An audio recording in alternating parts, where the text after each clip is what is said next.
Wow, I'm really burpy today.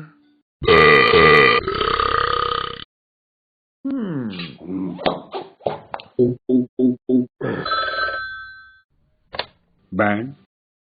Hello, if you have a rare burping disease, you need to come to the doctors and get your head chopped off to see what's in there. No.